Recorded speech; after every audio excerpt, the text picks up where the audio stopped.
আসসালামু আলাইকুম। আপনারা সবাই কেমন আছেন? আশা করি আলহামদুলিল্লাহ ভালো আছেন। আমিও ভালো আছি, সুস্থ আছি। ফুল গাছ থেকে ভিডিওটা শুরু করলাম। দেখেন কী সুন্দর ফুল গাছটি, অনেক ভালো লাগতেছিল দেখতে। ফুল গাছটি কতদিন ধরে তো আমি এরকম আসি না, জাল আসার পর থেকে এরকম আসা হয় না বেশি একটা। এখানে একটা কী ফুল গাছ আপনারা কমেন্টে বলবেন তো। আমার এক খালি খালি বাইতে আছে, উপর দিকে বাইতে আছে, কোনো ফুলও ফোটে না, কিছুই ফোটে না। এখানে হলো ফুলটি একটু কমে গেছে, ফুল গাছটির ভিতরে ফুল কম আছে। এখানে একটা হলো এখানে হলো ফুল গাছ আছে। এখানে হলো ফুল, ওইটারও কী ফুল গাছ জানি বলে, আপনারা কমেন্টে বলবেন তো। দলেই নিয়ে যায় ফুল গাছটি। আর পানির ভিতরেও ফুল গাছ দিয়ে রাখছে, কি সুন্দর লাগতেছে, অনেক ভালো লাগতেছে ফুল গাছটি দেখতে। এবার ফুল গাছটি দেখে আইসা হলো মাংস ফ্রিজ থেকে ভিজাই রাখছিলাম।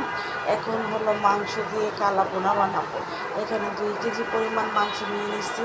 তারপর পরিমাণ হলো আমার পরিমাণ মতন পেঁয়াজ কুচি দিয়ে দিলাম।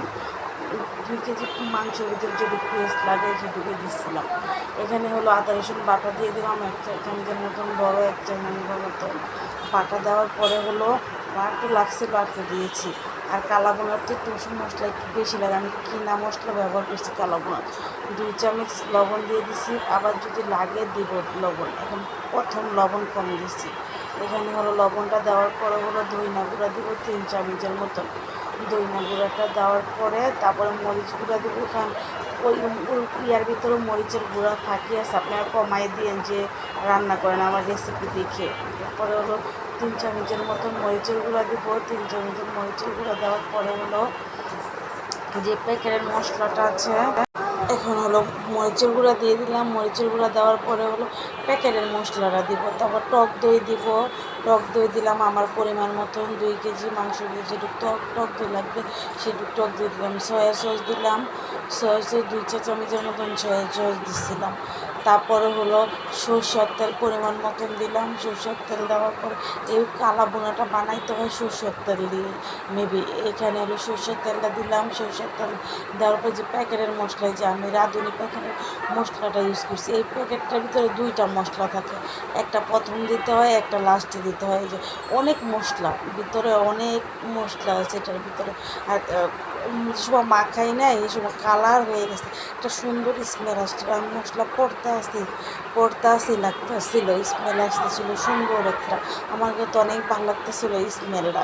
এখানে হলো আমি দেওয়ার পরে হলো সুন্দর করে হাতে মাখিয়ে দিলাম। মাখিয়ে তারপর অল্প একটু পানি দিয়ে কষাবো। এটা বেশি পানি না, এটা থেকে পানি উঠে যাবে, দেখছেন। অল্প একটু পানি দিয়ে কষাবো। কষানোর পরে হলো তারপরে একটু গরম পানি আমি এনে ইউজ করবো। এখানে হলো আমি সুন্দর করে কষাইছিলাম, মাখাইতেছিলাম। এখানে আমার ভিডিওটা যদি আপনাদের কোনো অংশ ভালো লাগে, আপনারা লাইক কমেন্ট শেয়ার করে দিবেন আশা করি। এই কালা বোনার পাতা পারোটাতেও মজা লাগে, রুটিতেও মজা লাগে, গরম ভাত দিয়েও মজা লাগে। আপনারা, আমি আজকে খিচুড়ি দিয়ে খাবো, হালকা পাতলাও না গাঢ়াও না, এরকম খিচুড়ি রান্না করব, খিচুড়ি দেখাবো। এখানে রসুনও দিতে পারেন আপনারা, বড় বড় সাইজে। আমার ঘরে আজকে রসুন ছিল না, আনাম রসুন, গুঁড়ো রসুন ছিল দেখে আর রসুন দিইনি। এখানে সুন্দর করে আমি মাখিয়ে বসাই দিলাম।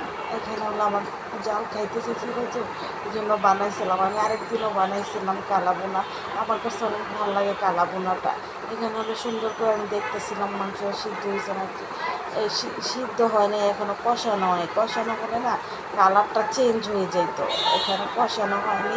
এই যে দেখেন কি সুন্দর কষানো হয়েছে, কালার এখন চেঞ্জ হয়ে গেছে। কষানো হওয়ার পরে হলো কালা কালা লাগতেছে, আরও সুন্দর কালার চেঞ্জ হয়ে যাবে। এখানে না আর কিছু দেওয়া লাগবে না, শুধু মশলাটার ভিতরে সব পদের মশলা এখানে আছে। এখানে আমি গরম পানিটা একটু গরম পানি দিয়ে দেবো। এখানে আমি গরম পানি বসায় রাখছিলাম, অল্প পরিমাণে গরম পানিটা দেওয়ার পরে আমি 5-6 মিনিট ঢাইকা রাখবো। ঢাইকা দেখবো কীরকম হয়েছে। না অনেক সুন্দর সফট হয়েছে কালা বোনার। তারপরে আর কোনো দেখাই নাই, হওয়া যাওয়ার পরে দেখেন কী সুন্দর লাগতেছিল, অনেক ভালো লাগতেছিল কালা বোনাটা দেখতে। আমাকে তো লবণীয় লাগতেছে। এই যে এখানে খিচুড়ি বসাই দিছি। খিচুড়ি বসার পরে হলো সব কিছু দিয়ে মাইখা জুইকা খিচুড়ি রাঁধতেছিলাম। একটু আকাশটাও মেঘলা মেঘলা লাগতেছিল, ওর সাথে আমি বলি খিচুড়িও রান্না করি। এক ডেকচি খিচুড়ি রান্না বসাই দিলাম। খিচুড়িটাও মাশাআল্লাহ অনেক ভালো লাগছিল। পরে খাওয়া দাওয়া শেষ করে নামাজ পড়ে তারপর শুয়েছিলাম। শোয়ানোর পর উঠে দেখি আকাশটা এত মেঘলা আর এত সুন্দর লাগতেছিল। আকাশটা দেখতে আমার এরকম আকাশ অনেক ভালো লাগে।